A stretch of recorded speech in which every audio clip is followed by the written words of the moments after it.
여러분 안녕하십니까, 진성호입니다. 총선이 이제 2달도 남지 않았습니다.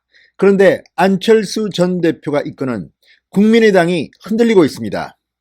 자, 안철수계 의원들이 속속 황교안 대표의 미래통합당으로 열차를 갈아타고 있습니다. 자, 엊그제 김중노 의원이 이 미래통합당에 입당한 데 이어서 오늘은 이동섭 의원, 안철수의 측근인 이동섭 의원이 미래통합당으로 가겠다고 선언을 했습니다. 상당히 충격적입니다. 안철수 전 대표도 오늘 여기에 대한 입장을 밝혔습니다만, 안철수 전 대표는 미래통합당과 합치지 않겠다, 나의 길을 가겠다. 그렇지만 이동섭 의원의 결정은 존중한다고 상당히 성숙한 태도를 보였습니다. 그렇지만 이 안철수호 국민의당 선거를 얼마 남지 않았는데 흔들리고 있습니다. 지금 호남을 기반으로 한 대한신당, 바른미래당, 민주평화당 합당을 선언했습니다. 3당 합당을 선언하고 24일쯤 그 모습을 드러낼 것으로 보입니다. 이제 안철수 전 대표가 이끄는 국민의당 점점 입지가 축소되는 것 아니냐, 이런 관측이 나오고 있습니다. 총선을 앞두고 안철수 전 대표의 걱정이 늘어갈 것 같습니다.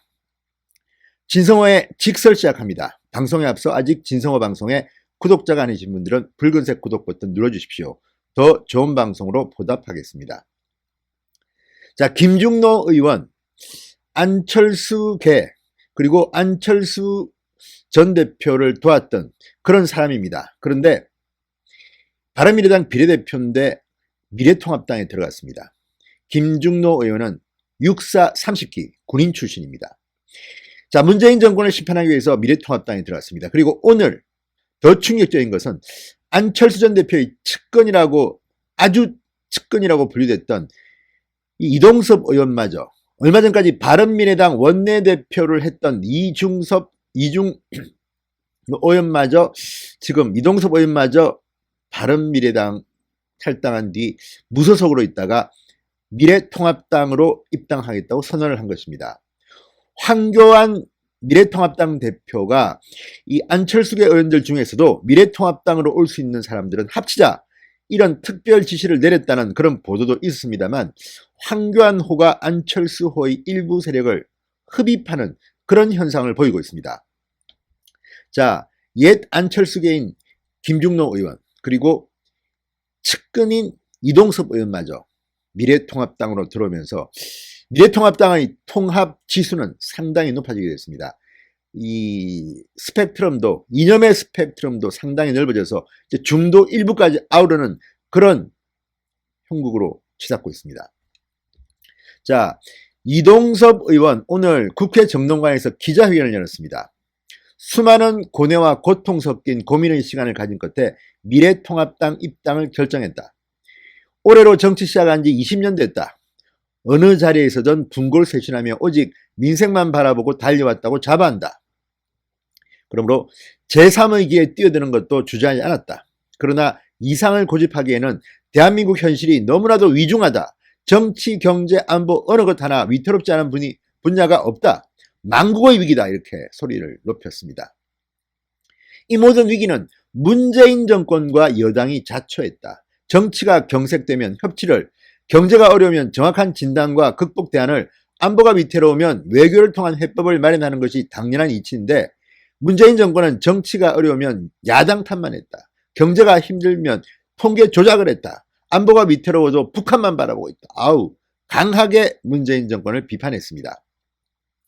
여당에게 있어 민생은 최우선 목표가 아니고 국민은 정권 유지를 위한 선동 대상일 뿐이다.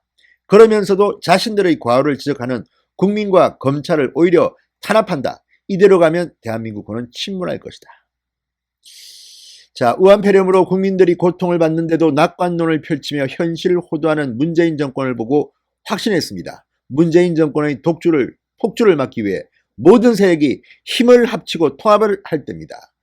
안철수 대표와 연을 맺은 지 8년이 됐습니다. 안 대표가 아무리 어려울 때도 의리를 지키며 함께했습니다. 그러나 지금은 더 큰 위기 앞에서 모두가 뭉칠 때입니다.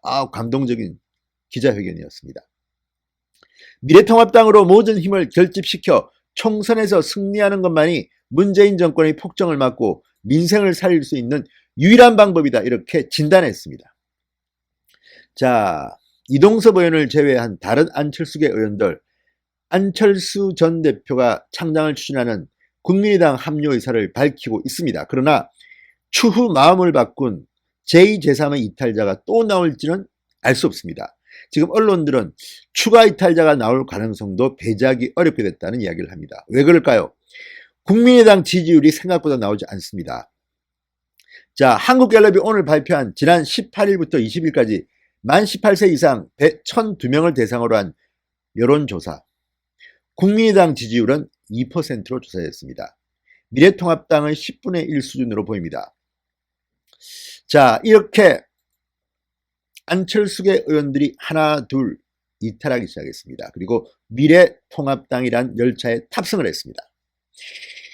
앞으로 미래통합당의 시너지 효과가 얼마나 날지는 앞으로 지켜봐야겠습니다. 어쨌든 안철수 전 대표 소신은 그래도 있습니다. 오늘 이 국회의원회관에서 열린 창당준비위 중앙위원회 회의에서 이런 말을 했습니다. 자, 저의 신념과 노선에 많은 분이 함께 해주면서도 한편으로는 반문선거연대 필요성을 제기했다. 그분들의 현실적 고민을 이해한다. 문재인 정권의 폭정을 막자는 반문연대의 주장에도 일리가 있다고 본다, 이렇게 했습니다. 어쨌든 안철수 전 대표도 사나이다운 말을 했습니다. 그러나 안 위원장은 최악이라는 20대 국회가 그대로 다음 국회로 이어지는 것을 막고 싸움만 하는 진영 정치가 아니라 민생 문제를 해결하는 실용 정치로 전환하는 것은 우리 대한민국을 위해 결코 포기할 수 없는 소중한 가치이자 반드시 가야 할 개혁의 길이다. 안타깝지만 현실적 상황과 판단에 따른 한 분 한 분의 개인적 선택과 결정을 존중한다. 그분들이 어떤 길을 가시든지 응원하고 다시 개혁의 큰 길에서 만날 수 있기를 기대한다. 남자 같습니다. 어쨌든 안철수 전 대표는 대범하게 이들의 선택을 존중했습니다. 그렇지만 자신은 자신의 길을 가겠다, 이렇게 밝혔습니다. 정치란 건 그런 것 같습니다. 소신에 따라서, 대의명분에 따라서, 또는 현실적 위치에 따라서 이렇게 선택을 하는 것입니다. 안철수 전 대표의 국민의당 선전하시고, 다만 그 선택은 대한민국 국민들이 할 겁니다. 이번 총선 어쨌든 미래통합당의 기세가 아주 놀랍습니다. 이동섭 의원, 김중농 의원, 미래통합당 합당을 환영합니다. 진성호의 직설이었습니다. 여러분 감사합니다.